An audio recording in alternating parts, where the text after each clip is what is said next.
Bienvenue sur ma chaîne Titel Livre BD.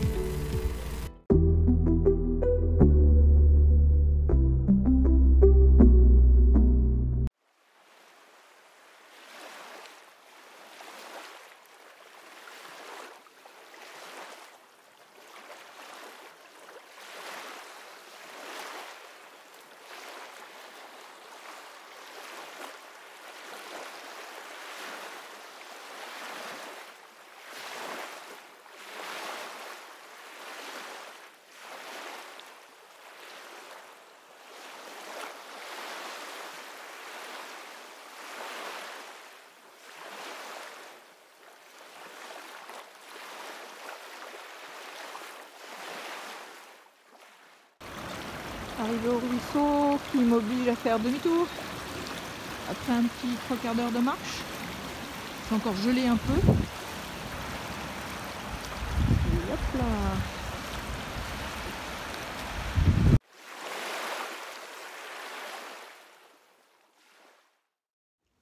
Salut les amis. Alors finalement je me suis décidée pour un vlog. Parce que d'abord j'aime beaucoup le format, je trouve ça chouette aussi que vous puissiez profiter de diverses petites activités, surtout quand je suis en vacances, quand c'est tranquille, peinard, ça prend son temps, j'ai le temps de lire, j'ai le temps de bricoler, j'ai le temps de me balader, j'ai le temps de plein de choses, donc ça c'est le fun, vive les vacances. Donc vous présenter des petits bouts en fait comme ça, raboutés les uns aux autres, qui peuvent vous donner des ambiances différentes, autres que juste des chroniques lecture finalement. Donc c'est ça que je vais vous présenter aujourd'hui. Je pense pas que le vlog dure très longtemps. Je sais que j'ai comme plus ou moins envisagé de filmer un montage d'étagère, une balade de plage, peut-être visite de bibliothèque, enfin des chroniques lecture aussi, évidemment, parce que ça, en vacances, c'est ça aussi qui se passe. Comme vous vous êtes rendu compte sur les images, en fait, que vous venez de voir, il n'y a pas de neige au Québec, on est le 25 décembre, et il n'y a pas de neige, c'est du gros n'importe quoi. C'est très surprenant, il fait beau, il fait -1 degré, avec le vent c'est sûr qu'il fait un peu plus froid, mais c'est ça, le réchauffement climatique, c'est pas pour rien en fait qu'on en parle depuis des années et des années. Donc je voulais quand même le souligner, hein, ceci dit en passant. Mon petit côté politicard qui se réveille aussi, mais c'est ça. Donc je vais vous laisser avec mes différentes activités hors neige, finalement, pour les vacances de Noël. Donc je vous laisse avec le vlog. À tantôt!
Maintenant ce que je vais faire, c'est que je vais chercher mes comics et je vais les mettre en haut.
étagère, ça donne ça finalement. Donc en bas, tout en bas, ce que j'ai placé, c'est ma palle hiver 23-24.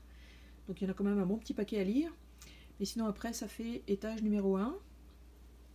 Je sais pas si vous allez bien voir, je filme de noir, donc c'est peut-être pas le pied. Étage numéro 2. Tout ce qui est incliné, en fait, c'est tout ce que je dois lire. Étage numéro 3. Bon, là, il y a un petit peu de bouquins, je triche. Parce qu'il y a ma pile à lire du challenge. Et tout en haut, les comics. Donc ça donne ça. Ce qu'il faut savoir avec cette étagère-là, en fait, c'est que ce sont des one-shot grand format. Donc c'est ça, c'est pour ça que j'ai refait des grosses étagères. Puis j'ai mes one-shot plus petits formats en fait qui sont sur une autre étagère que je vais vous présenter tout de suite. Donc mes one-shot plus petits formats en fait qui tiennent effectivement sur dans des caisses en bois. Ça donne ça. Donc il y en a ici. On continue, on descend. Normalement vous devriez reconnaître le décor parce que c'est devant ça que je filme en général pour présenter mes chroniques BD. Donc ça va jusqu'en bas. Voilà. Il y a quand même 5 étages, c'est ça. Je vous montrerai pas chaque titre parce que ça risque d'être un petit peu longuet. Alors ça, c'est les étagères que je vous présente. En fait, ce sont les bandes dessinées qui sont sous forme de séries. J'ai préféré effectivement séparer mes one-shots des séries pour bien repérer mes one-shots, d'autant que c'est vraiment ça que j'ai de plus à lire. En haut, en fait, c'est la collection 2B qui avait été éditée chez Soleil à un moment donné. On a moitié-moitié esquissé, puis moitié-moitié dessiné, mais en noir et blanc. Donc c'est assez intéressant. Puis sinon ça donne ça. Donc en fait j'ai 3 étagères Billy. Je vais vous montrer la troisième à droite tantôt quand on rentrera dans le champ. Puis ça donne tout ça. Tout ce qui est incliné encore une fois c'est tout ce que j'ai pas lu. Tous les gros blancs là c'est Liu Cixin. Donc voilà. Et puis la troisième est ici. Donc voilà. Donc là...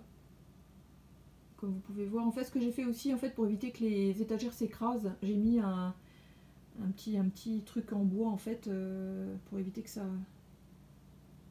s'écrase de trop. Puis, on tourne, et hop là. Et voilà. Donc ça, c'est une étagère que j'avais construite aussi à un moment donné. Malheureusement, la lampe, elle est plus trop à sa place, mais j'ose pas trop toucher, je suis pas électricienne, donc je sais pas trop comment me débrouiller avec ça. Mais ça donne ça en fait, donc c'est une étagère encore une fois avec du bois de récupération finalement.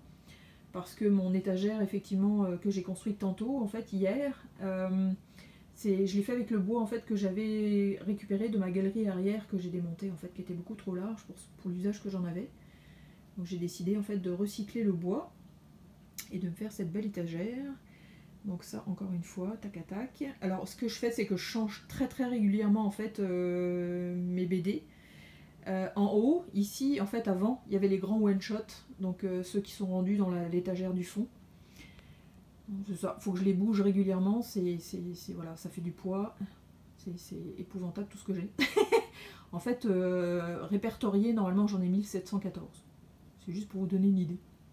Et voilà!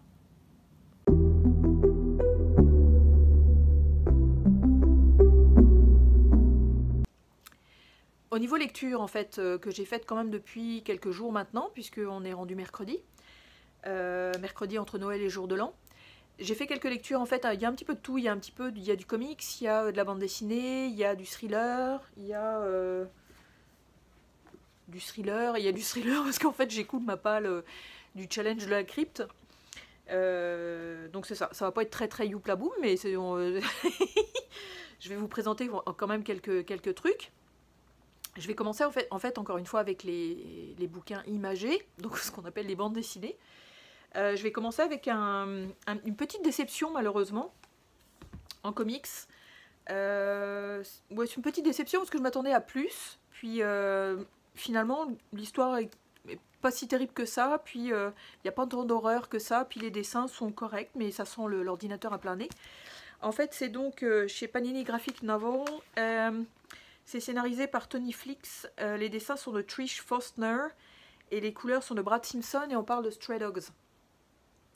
Donc là, en fait, on suit l'histoire d'une petite chienne qui va se retrouver dans une maison avec d'autres chiens.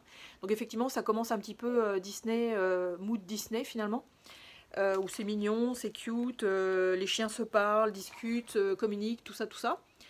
Puis au bout d'un moment, effectivement, elle renifle une écharpe qui lui fait se rappeler plein de trucs. Donc en fait, on parle de... C'est sûr que ça devient un petit peu plus sanglant, un petit peu plus thriller, un petit peu plus... mais c'est un petit peu plus. C'est pour ça que j'ai trouvé ça...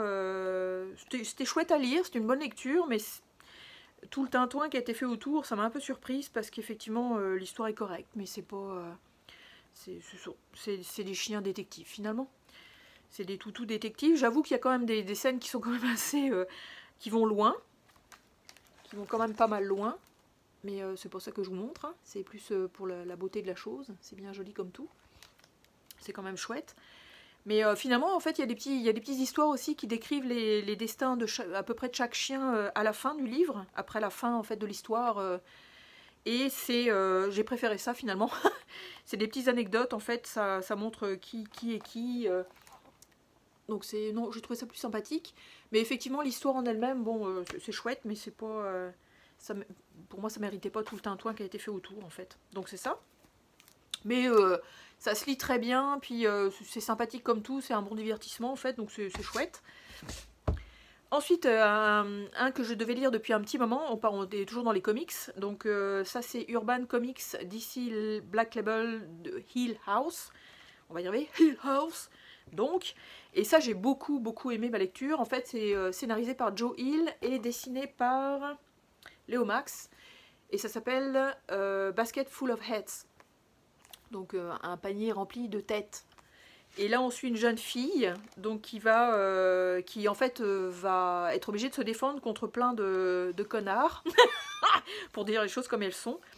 Elle est amoureuse en fait, elle est amoureuse d'un jeune homme très mignon comme tout, elle est mignonne comme tout, elle est toute truculente, toute légère, toute guette, elle est vraiment mignonne comme tout. Mais elle se rend compte effectivement au bout d'un moment qu'il y a plein de, quand je parlais de connards, il y a plein de malversations, il y a plein de mensonges, de non-dits, et en fait elle va s'emparer d'une hache, et par la force des choses elle va être obligée de couper quelques têtes, et la hache étant... ensorcelée, bah, les têtes continuent à parler. Donc ça fait des trucs. C'est assez drôle. L'histoire se tient bien, en fait, malgré le fait qu'effectivement ça puisse être redondant, mais ça ne l'est pas. Parce qu'on suit effectivement cette jeune fille dans tous ses déboires. Puis elle va de découverte en découverte. C'est vraiment sympathique comme tout. Le dessin est chouette aussi. Enfin, moi j'ai bien aimé. Essayer de vous en montrer un qui serait un peu plus... tiens, avec les têtes dans le panier. Donc non, le dessin est chouette comme tout. Je sais pas pourquoi, en fait, vous allez me dire ce que vous en pensez, mais je trouve que il a le don de dessiner, en fait, les orteils. Regardez la petite jeune fille juste là. Je trouve que ses orteils sont super bien dessinés. En tout cas, c'est un détail, c'est pas ça qui fait la BD, en fait, mais... non, ça se violence, enfin, c'est quand même assez... c'est vraiment très violent, effectivement. Bah, Joe Hill, ça fait jamais dans la dentelle, hein. Mais l'histoire est vraiment marrante. J'en aurais demandé plus en fait, bien que ce soit quand même une jolie épaisseur, mais j'en aurais demandé quasiment plus. À la fin en fait c'est chouette, il y a aussi différents dessinateurs qui reprennent l'idée en fait de la jeune fille avec la hache. Donc non, c'était vraiment... je suis pas mécontente de l'avoir acheté, vraiment, vraiment très contente de mon achat, c'est le fun comme tout. Ensuite, alors là on passe à un truc vraiment, vraiment le fun, je l'ai lu en fait ce matin. Puis je m'étais dit, ça fait partie de mes achats d'occasion en fait que je commence, sans acheter tous les 2, 3, 4, 5, 6, 7, 8, 9, 10, parce que j'essaye le 1 d'abord, j'essaie d'être raisonnable, puis je pense que je vais m'acheter les autres, parce que c'est vraiment drôle. Là on parle de chez Paquet, en fait c'est scénarisé par Olivier, dessiné par Jérôme, et colorisé par Anne-Claire, tout ça c'est du Jouvray, et ça s'appelle Lincoln. C'est vraiment génial. L'histoire en fait c'est ce type-là, qui naît malheureusement orphelin et dont on va suivre en fait le destin à partir de sa majorité. Puis il se fait approcher par Dieu. déjà à la base, je trouve ça génial. Il se fait approcher par Dieu qui lui propose l'immortalité contre le fait qu'ils vont toujours être collés tous les deux ensemble en fait. Donc c'est un western. Ça se passe effectivement avec des pistoleros et tout. Alors lui il est en colère tout le temps. Il est en colère tout le temps. D'ailleurs on peut voir sa tronche. Il fait la gueule tout le temps. C'est ça. Mais Dieu est sympathique comme tout. Donc lui, Dieu effectivement est sous cet aspect-là. Donc il fit effectivement avec qui correspond à l'histoire en fait. Puis on va suivre effectivement cette tête de l'art Crâne de bois, c'est marqué dessus, c'est le premier épisode, j'ai hâte de voir les autres. Ou alors, en fait, il s'essaye à plein de trucs, il dérobe des banques, il tue personne à date, mais c'est limite. Puis, étant donné qu'il est immortel, en fait, quand il est condamné, bah, il meurt pas, en fait. Il se fait pendre haut et court, mais c'est ça, le dieu va le récupérer dans sa tombe. Donc c'est vraiment, les dialogues sont comment je dirais, c'est comme sa neutralité, la neutralité du personnage fait que les dialogues tombent pile poil où il faut. Il est ronchon tout le temps, il se laisse pas faire, il interagit quand même avec beaucoup de choses. Puis Dieu, en fait, est toujours optimiste par rapport au fait qu'il bah, dérobe des banques, bah, il le suit pareil. L'autre, il lui demande du fric, il lui donne. Je pense que l'objectif de Dieu, en fait, va être complètement différent de ce que Lincoln doit penser. Donc je pense que je vais m'acheter les autres parce que c'est vraiment drôle. C'est vraiment drôle. En fait, c'est tellement... c'est de l'humour à froid, en fait. Et j'adore ça. Je trouve ça excellent. Donc ça aussi une très bonne lecture. Ensuite, ça faisait un moment que je l'avais dans ma bibliothèque aussi, celui-là. Donc ça, c'est chez Grand Angle, donc Bambou. C'est scénarisé par Louis, dessiné par Irleman. Et les couleurs sont de Vera Davier. Et on parle de L'homme sans sourire. C'est intriguant comme bande dessinée. J'ai beaucoup aimé ma lecture. C'est très très intriguant en fait parce que on suit un personnage qui paye pas de mine. Lui aussi on le suit depuis la naissance, je dis lui aussi par rapport à Lincoln, en fait on le suit depuis la naissance, puis on voit évoluer effectivement dans sa vie, jusqu'à être un vieil adulte, disons. Et alors les dessins, ça donne ça. C'est assez particulier, mais c'est quand même chouette, enfin moi j'ai bien aimé. Puis on le suit effectivement dans un univers en fait où il faut pas rire. Il y a un roi qui lui a le droit de rire, mais il est dépressif. Donc en fait, ça donne rien finalement. Puis on suit effectivement les déboires de cette personne-là, donc de ce petit bonhomme-là à lunettes. Là. Puis qui tombe amoureux en fait de la fille du roi, qui elle a un rire inextinguible, disons, et qui veut rire, qui veut s'épanouir, qui veut être joyeuse et tout. Et en fait, on suit tous ces déboires-là, jusqu'à arriver à la fin, en fait, qui est assez particulière, parce que, bon, en tout cas, je vous dirai pas ce qui se passe, mais... et à la fin, il y a une explication, en fait, de Louis, donc qui a pondu le scénario de cette bande dessinée-là, et ça donne envie de la relire, parce que, je vous donnerai pas le pitch, il faut vraiment la lire. C'est une BD, en fait, qui vaut le détour, parce que ça explique plein de choses, ça nous éclaire sur un sujet assez particulier. Puis c'est extrêmement bien traité finalement en fait. C'est un petit peu bizarre quand on lit ça sans avoir lu la fin, enfin l'explication en fait de Louis.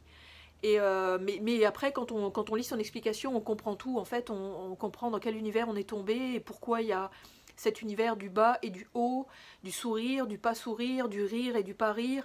Donc c'est vraiment extrêmement intéressant. C'est une bande dessinée que je vous recommande. C'est pas un coup de cœur, mais c'est intéressant, vraiment intéressant. Et la petite dernière que j'ai lue, et qui ne sera pas la dernière avant effectivement le 8 janvier, mais là par contre c'est un coup de cœur, moi qui vous commencez à me connaître un petit peu, si vous commencez à regarder mes vidéos régulièrement, j'adore les bandes dessinées qui traitent de l'humain. J'adore ça. Et cette bande dessinée là, non seulement a un dessin extrêmement riche, mais l'histoire est vraiment humaine et vraiment belle. Donc là c'est scénarisé par Pierre Roland Saint-Dizier, et c'est dessiné par Michael Croza. C'est chez Ankama et c'est plein ciel. Moi je vous la recommande à 2000% si vous adorez en fait effectivement des histoires de gens, parce que ça traite effectivement de ça. Et comme je vous disais, le dessin est extrêmement riche. En fait on suit plusieurs personnages qui habitent dans un immeuble, dans une résidence qui s'appelle Plein Ciel. Et ça commence dès le départ, c'est même dans sur la 4e de couverture. Il y a un vieux monsieur en fait qui se jette par la fenêtre. Donc ça soulève plein de questionnements, ça soulève plein d'interrogations les uns avec les autres. Les gens se parlent, communiquent, s'interrogent. Il y a plein de choses en fait dans cette bande dessinée là. Donc on suit vraiment plusieurs personnages, dont l'ami de ce vieux monsieur là qui s'est jeté par la fenêtre. On découvre des situations de gens, comme je vous dis, les trucs d'ambiance, moi je trouve ça, c'est magnifique, vraiment. Dans chaque case, il y a ce qu'il faut, en fait. On reconnaît bien les personnages. On a l'impression, en fait, quasiment d'être dans une maison de poupées. où on observerait en fait les personnages agir. Il y a, les gens se parlent, les gens se croisent, n'ont pas de jugement les uns envers les autres. Moi, j'ai adoré cette bande dessinée là. Puis comme je vous dis, le dessin est extrêmement riche, ce qui ne gâte rien. C'est pas juste 3 bâtons et ça finit là. En fait, c'est vraiment c'est tout un univers, tout un immeuble. Je pense qu'il fait 17 ou 18 ou 19 étages, je me souviens plus. Et on suit différents personnages là-dedans. Donc c'est une BD que je vous recommande vraiment à lire. À offrir aussi parce que je pense que ça peut faire du bien. C'est quand même relativement optimiste, ça se tire pas dans les pattes, ça ne se juge pas, ça ne... C'est ça, moi si tout le monde pouvait être comme ça serait génial. Mais bref, donc c'est une bande dessinée que je vous recommande. Puis je vais changer d'endroit parce que je vais vous présenter effectivement des romans. Donc, et hop, et me voilà en fait devant mon arrière-plan en fait de quand je présente des romans. C'est juste à côté en fait. C'est comme... mais c'est ça. Donc, j'en ai 5 à vous présenter. J'en ai un que j'ai lu déjà, que j'avais fini déjà au mois de décembre, mais que je tiens à vous présenter parce que j'en ai beaucoup aimé la lecture. C'est un policier. Un policier, tout ce qu'il y a de plus classique. Donc c'est chez Plon, ça s'appelle Paris se lève, et c'est Armand Delpierre qui l'a écrit, donc ça se présente comme ceci. C'est quand même un roman qui fait 470 pages à peu près. Puis là, en fait, moi, ce que j'ai beaucoup aimé comme lecture, c'est que c'est sûr qu'il y a des morts, il y a des enquêtes, il y a plein de choses. Mais c'est surtout, en fait, l'auteur prend le prétexte de faire entrer un nouveau dans une équipe de brigadiers ou d'inspecteurs, je me souviens plus exactement. Puis il y a des parallèles qui sont faits entre leur vie personnelle et il y a plusieurs objectifs, en fait, qui sont visés. Donc on suit vraiment toute cette troupe d'inspecteurs auxquels on s'attache vraiment, parce que ce sont des gens tout à fait normaux, disons, mais qui ont à cœur effectivement de résoudre leur enquête. Puis en fait, je ne sais pas si vous aviez vu le film Police, P-O-L-I-S-S-E, mais je trouve que ça y ressemble beaucoup, on est très dans le quotidien en fait de ces gens-là, sans que ce soit mirobolant et qu'il y ait des courses-poursuites en voiture ou des choses comme ça. En fait, c'est vraiment des inspecteurs qui font leur enquête en fait et qui veulent découvrir quels sont les coupables. Donc c'est très proche de nous. Moi j'ai beaucoup aimé ma lecture.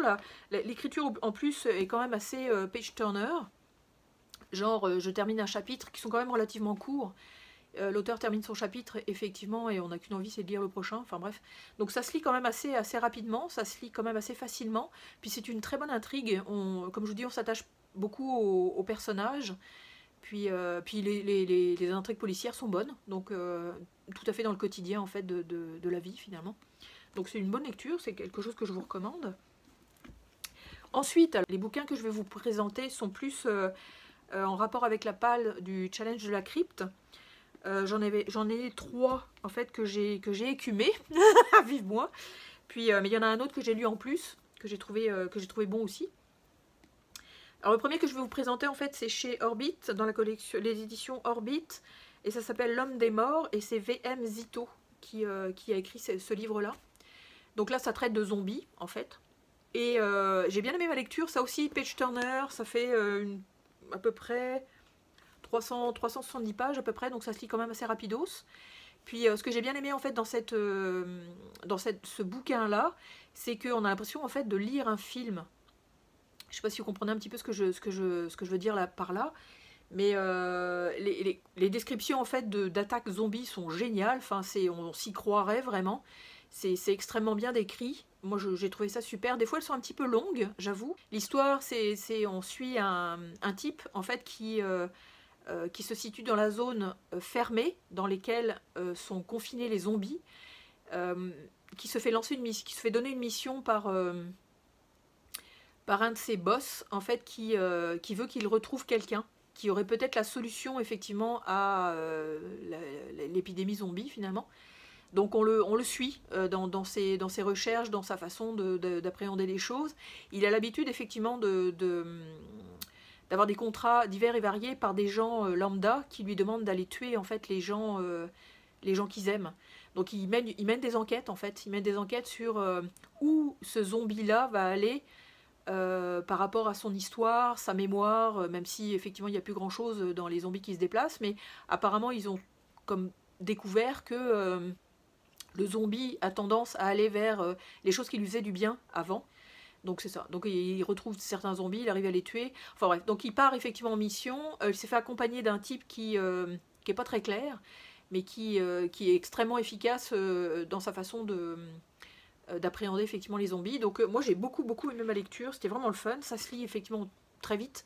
Ça se lit tout seul. Et je vous dis, ça fait très cinématographique.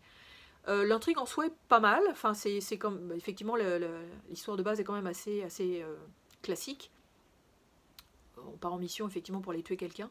C'est une lecture que je vous recommande effectivement aussi. Si vous aimez les histoires de zombies, il y a quand même, les scènes sont quand même assez graphiques, disons. Donc c'est assez intéressant, j'ai beaucoup aimé. Ensuite, j'ai attaqué en fait avec un roman qui est supposé être d'horreur, mais que j'ai pas trouvé que c'était de l'horreur du tout. C'est plus fantastique, je dirais. Ça c'est chez Presse Pocket, c'est James Herbert qui a écrit donc Fluke. Donc là on suit un chien errant depuis sa naissance jusqu'à. Et en fait on se rend compte assez rapidement, puis lui aussi, qu'il se souvient avoir été un homme auparavant. Et il veut retrouver en fait les gens qu'il a côtoyés de façon très instinctive. C'est hyper intéressant comme bouquin, ça dure pas très longtemps comme vous pouvez voir. En fait, moi je vous le conseillerais parce que quand même 200 pages, mais je vous conseillerais surtout pour les gens qui aiment les chiens, parce qu'il a une façon en fait de décrire les relations entre les chiens et les hommes qui est assez fascinante. On est vraiment dans la peau de ce chien-là qui est errant, donc qui profite, qui a un appétit insatiable, qui est couvert de puces, qui se fait bardasser en fait. Vraiment, c'est intéressant. Je vous dis, c'est pas de l'horreur parce qu'il n'y a pas rien en fait d'effrayant. Il n'y a pas de zombies, il n'y a pas d'esprit, il n'y a pas tout ça. Enfin, il n'y a pas tout un thème qui pourrait être effectivement de l'horreur. Mais on suit effectivement l'histoire de ce chien jusqu'à aboutir quasiment chez lui. Donc c'est vraiment intéressant, c'est surprenant. Parce que nous aussi en lecteur en fait on se retrouve dans la peau de ce chien en fait et de ses instincts et de sa façon d'appréhender les trucs. Il croise aussi d'autres chiens avec lesquels il peut communiquer. Non, c'est vraiment c'est une petite lecture qui paye pas de mine mais qui est assez fantastico étrange et que j'ai bien aimé. J'ai bien aimé cette lecture là. Ensuite je vais vous présenter un ovni en fait que Jodie des Livres de la Crypte avait présenté, elle va bien aimer je crois si je me souviens bien par rapport à une chronique qu'elle avait faite, que j'ai acheté, que j'ai trouvé chez Momox, que j'ai acheté trop cher, j'aurais dû faire gaffe à ce que j'achetais, mais c'est pas grave. Quand je l'ai reçu, je me suis dit, oups là, il s'est tué un roman jeunesse. Mais bref, finalement, j'ai bien aimé. J'ai bien aimé, ça s'appelle Unité 6 et c'est écrit par N.A. Illigan. Donc, ça se présente sous ce petit format-là, c'est tout petit. Et c'est écrit genre, c'est ça, c'est écrit genre jeunesse. Moi je dis, c'est quand même assez aéré, c'est écrit gros, il y a plein de dialogues. Il y a combien de pages? Il y a 157 pages, 158 pages. Mais c'est pas du tout pour la jeunesse, je vous le confirme. C'est en fait on suit un type qui travaille dans un hôpital psychiatrique et il arrive en fait une épidémie encore une fois. J'ai trouvé ça vraiment intéressant. Encore une fois, la façon dont c'est écrit, c'est extrêmement graphique. Donc on peut s'imaginer plein de trucs, on a des images qui viennent assez rapidement en tête. Puis c'est génial. J'ai trouvé ça génial. En fait, on le suit heure par heure parce qu'il est de nuit. Et il y a vraiment des scènes qui font vraiment freaker, j'avoue, parce qu'on se retrouverait effectivement dans ces godasses. Et c'est très sombre, ça se passe la nuit, donc on se demande vraiment ce qui peut se passer. Donc c'est ouf. Non, si vous avez l'occasion de le lire, je vous le conseillerais si vous aimez bien l'horreur, parce que là on est vraiment les deux pieds dedans. Hôpital psychiatrique, épidémie, bruit, des formes sous des draps qu'on ne sait pas trop ce que c'est, on approche la main, on ne sait pas ce qu'on va découvrir dessous. Enfin, je vous dis, c'est oulala. Non, c'est vraiment, j'ai bien aimé ma lecture, c'était vraiment le fun à lire. Et le petit dernier que je vais vous présenter, en fait, que je devais lire depuis un petit bout de temps, et bah, il est toujours temps de les lire, hein, ces petits bouquins-là. C'est édité chez Livre de Poche, et c'est Stephen King, alias Richard Bachman, et c'est Marche ou crève. Quand j'avais présenté en fait ce livre-là en disant je vais le lire, je parlais de la longue marche ou s'il marche ou s'il danse. Non, non, il marche. Donc là on suit Garrity, un jeune adolescent en fait de 16-17 ans qui se lance dans une longue marche, effectivement, avec une centaine, 99 autres jeunes hommes comme lui. C'est du Stephen King. Enfin, je veux dire, pendant 378 pages, il nous parle de 3, 4, 5 jours en fait, de longue marche. Les jeunes marchent. En fait, je vous donnerai pas le petit trick qui fait qu'on continue effectivement à lire ça et que ça tombe dans l'horreur. Mais au fur et à mesure, on avance, puis c'est ça, on marche avec eux. Il se passe de quoi? C'est aussi extrêmement bien décrit. Encore une fois, c'est du King, donc il peut nous décrire une ampoule au pied pendant 3-4 pages, mais on s'en lasse pas. Va comprendre, c'est vraiment mystérieux l'écriture de Stephen King, je comprendrai jamais. Mais c'est ça, pendant 380 pages, on suit ces jeunes-là. C'est super. Moi, j'ai bien aimé ma lecture. C'est sûr que, bon, du Stephen King, on aime bien. Des fois, on aimerait ça que ce soit réduit à 200 pages. Mais je pense que ça éliminerait une espèce de petite saveur indicible qui nous fait continuer à tourner les pages. Et qu'on a des images qui nous viennent en tête quand on lit. Et que c'est ça. Donc, c'est une petite lecture que je vous conseille, effectivement, encore une fois, si vous voulez. C'est un thriller. C'est pas tout à fait de l'horreur, mais c'est plus thriller noir. Bon, c'est sûr que l'idée de base est complètement farfelue, elle est fantastico-étrange, mais c'est ça, non, c'est une excellente lecture que j'ai faite aussi. Donc j'espère qu'effectivement tous les autres bouquins que j'ai dans ma palle Challenge de la crypte vont avoir ce même format-là. Ce serait vraiment le fun de pouvoir continuer à lire des bouquins qui me hype, comme on dit en bon québécois. Donc voilà, je vous laisse avec la suite du vlog, que je sais pas ce qui va suivre, mais c'est ça.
Bon, je vais clôturer ce vlog en apothéose parce que enfin j'ai lu RIP, donc chez Petit à Petit, scénarisé par Getz et dessiné par Julien Monnier. Si vous êtes sur les réseaux sociaux, vous avez dû en entendre parler autant, on les voit souvent passer en fait. Ils ont été sur beaucoup de festivals, ils sont baladés beaucoup pour présenter cette bande dessinée là qui est absolument géniale. Si vous n'avez pas encore fait de cadeau de Noël après Noël, achetez cette série-là, elle est vraiment excellente. Je sais qu'en plus, il y a le tome 1, donc Kédéric, il me semble qu'il est vendu comme 10 €, mais je ne sais pas si c'est encore valable aujourd'hui, je ne sais pas, j'ai aucune idée. Mais écoutez, en fait, on suit, dans cette bande dessinée-là, si vous n'êtes pas encore au courant, ce qui m'étonnerait beaucoup, on suit 6 personnages, qui sont en fait des nettoyeurs de, je dirais, de maisons où il y a des morts. Donc des fois ils parlent de gens qui sont collés, donc ça c'est des gens qui sont morts depuis plusieurs années et qui sont comme intégrés dans leur lit, s'ils sont morts sur leur lit. Ils font des nettoyages, en fait ils récupèrent les objets, ils nettoient l'appartement, ils stockent ça quelque part. Puis effectivement en fait, j'allais dire en fait il y a 6 personnages, puis le personnage principal c'est la mouche. Parce qu'il y a tellement de cadavres, c'est assez dégueulasse. En fait, c'est 6 bras cassés, vraiment, enfin, qui ont chacun leur petit mystère quand on commence chaque épisode. Ça se déroule à peu près sur la même période pour chacun, en fait, pour chaque volume, donc c'est intéressant. Puis, donc il y a des choses qui se recoupent effectivement dans chaque tome. Quand on suit un personnage, il y a des actions qu'on va retrouver dans un autre personnage, mais vues d'une façon différente. Moi, je trouve que Goethe, il est génial au niveau scénario. Je ne sais pas comment il ne s'est pas emmêlé les pinceaux, en fait. C'est sûr que j'ai pas été dans l'analyse poussée, et mon Dieu, non, la minute qui est là, non, non, ça aurait dû être avant. Non, non, ça se goupille super bien, ça se mélange extrêmement bien. On n'est pas perdu, enfin, il y a des révélations dans chaque tome par rapport à chaque autre personnage. Peut-être pas à chaque fois, mais au moins entre certains personnages, il y a comme des éclaircissements qui se font, mais via un autre tome qui montre un autre personnage. Je sais pas si vous me suivez bien, en fait. Elle va être un petit peu wouhou. Ma rubrique va être un petit peu whoopi, un petit peu drôle, mais en tout cas, toujours est-il que je vous recommande cette BD à 3000%, vraiment. Lancez-vous dans l'aventure, c'est extrêmement glauque. C'est extrêmement noir, les personnages sont pas hyper optimistes, ils vivent des choses qui sont extrêmement difficiles dans leur vie à chacun. J'ai essayé de me demander en fait lequel des 6 j'ai préféré. Étant donné que j'ai terminé par le dernier, donc le tome 6 qui est avec Eugène, j'ai beaucoup aimé ce personnage-là, honnêtement. Mais celui qui m'avait beaucoup intrigué à la base, c'était Ahmed, donc le numéro 3. Sinon on croise effectivement donc d'Eric, avec un sous-titre « Je ne survivrai pas à la mort ». Alors lui, il est extrêmement taciturne, extrêmement ronchon, très éteint. Et puis il vit des trucs aussi effectivement très bizarroïdes. Donc c'est ce personnage-là, là, avec la casquette. Il est une femme qui est... faut la voir pour le croire, là, parce que c'est un personnage qui a été inventé, je sais pas où il l'a trouvé, mais très clinquante et très tout maquillée et limite un peu coconne. Donc ça, c'est le premier d'Eric. Le deuxième, en fait, c'est Maurice. Alors lui, effectivement, on le suit dans cet épisode-là, on le suit, on fait des flashbacks par rapport à son histoire d'avant. Donc il y a des mélanges, en fait, avec le temps présent et le temps où il était beaucoup plus jeune. Souvent, les couleurs, effectivement, de Monnier, en fait, sont... de Monnier, c'est-tu Monnier? Oui, je pense que oui. Les couleurs de Monnier, en fait, sont en fonction de l'époque dans laquelle on le suit. Donc c'est un peu rosé, c'est un peu rouge. Quand c'est des scènes effectivement un petit peu plus olé olé, en fait, c'est un petit peu plus dans les tons rouges. Le dessin de Monnier est vraiment excellent. Enfin, moi, il est merveilleux. Enfin, il y a du détail, la mouche est super bien dessinée. Enfin, les mouches sont super bien dessinées. Les cadavres sont vraiment dégueux à voir. C'est assez impressionnant. Donc ça, c'est Maurice, c'est le deuxième personnage. Ensuite, comme je vous disais, je vous parlais de Ahmed. Lui, c'est au bon endroit, au mauvais moment, le sous-titre. Lui, en fait, on a une révélation dès le départ. On se doutait un petit peu, mais sans plus, en fait, dans les épisodes précédents, qu'il pouvait avoir tel ou tel métier. Puis ça se révèle effectivement au fur et à mesure de l'avancée dans le tome. Alors, ce qui est génial aussi...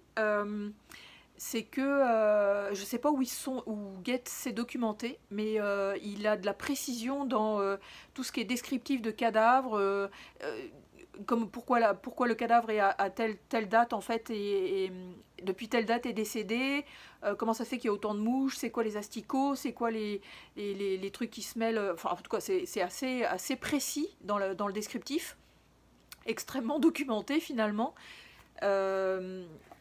C'est génial, enfin je veux dire, donc ça donne ça, Ahmed c'est ça. J'ai beaucoup aimé ce personnage là, puis en plus la fin est quand même relativement triste, donc ça donne une dimension un petit peu plus profonde encore une fois au personnage. Donc celui-là j'ai beaucoup aimé. Ensuite on suit Albert, prière de rendre l'âme sœur, qui lui est le plus jeune de la bande, disons, qui en fait on se rend compte que c'est un personnage assez compliqué, très complexe, très étrange, très...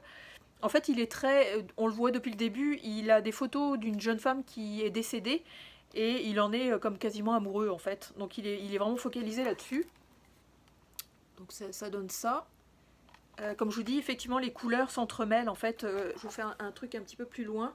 Comme vous voyez, ici c'est plus jaune, ici c'est rouge, mélangé avec du vert. Puis en plus, le vert est un peu cacadois, donc ça fait un peu cadavre aussi. Les couleurs sont extrêmement bien choisies, en fait, dans ces BD-là. Quand il s'agit d'être avec des scènes d'extérieur, en fait, souvent de nuit, en fait, ça donne ça. Donc, ce personnage-là aussi est très intriguant. Et on fait des découvertes très puissantes aussi dans ce tome-là, en fait, pour ce personnage-là, qui explique beaucoup de choses. Donc ça, c'est le numéro 4. Le numéro 5, en fait, c'est Fanette, Mal dans la peau des autres. Alors elle, on alterne beaucoup entre... on la voit dès le départ, en fait, elle tient le bar, où les gars se retrouvent souvent. Mais elle a tout un passé, en fait, qui se révèle aussi dans cet épisode-là, qui est vraiment intéressant. Donc ça, c'est Fanette. Vraiment intéressant parce que, encore une fois, en fait, les 6 personnages sont à facettes. Il y a plein, on les découvre pas tout de suite dans les tomes qui les concernent, on les découvre aussi au fur et à mesure des tomes quand on les lit les uns derrière les autres. On peut les lire quasiment indépendamment aussi, je pense. Faudrait que je m'essaye à un moment donné quand j'aurai oublié ce que j'ai lu. On peut lire en fait les choses vraiment différemment. Il y aurait en plus des 6 autres, il y a plein d'autres personnages en fait qui tournent autour. Il y a deux flicouilles, enfin 2 flics qui sont étranges un peu, qui vieillissent eux aussi au fur et à mesure qu'on les découvre dans l'action. En fait, on les voit jeunes puis plus vieux, en fait, en fonction du temps dans lequel on se situe. Je vous dis, Getz, il est génial. Moi, je sais pas comment il s'est pas perdu dans son scénario parce que il nous perd pas, on se perd pas. Les personnages se perdent pas, pourtant il y a des flashbacks, il y a des retours, hein, il y a des croisements de personnages à tel moment, ils se retrouvent plus tard, enfin en tout cas c'est extrêmement bien goupillé. Donc ça c'est pour le numéro 5, donc c'est Fanny. Puis le numéro 6, là que j'ai eu la chance effectivement d'acheter la version de la librairie Bulle, donc il y a des pages en plus à la fin où on se retrouve au Mans, parce que la librairie Bulle se situe au Mans. Si vous n'avez pas vu mon vlog numéro 1 ou 2, je ne sais plus, voyage en France, bah allez-y, parce que vous allez pouvoir visiter la librairie. Et puis en fait, donc ce personnage-là, c'est Eugène. Donc toutes les bonnes choses ont une fin. Effectivement, c'est donc ça conclut en fait le scénario très compliqué de Getz avec ce personnage-là, avec Eugène.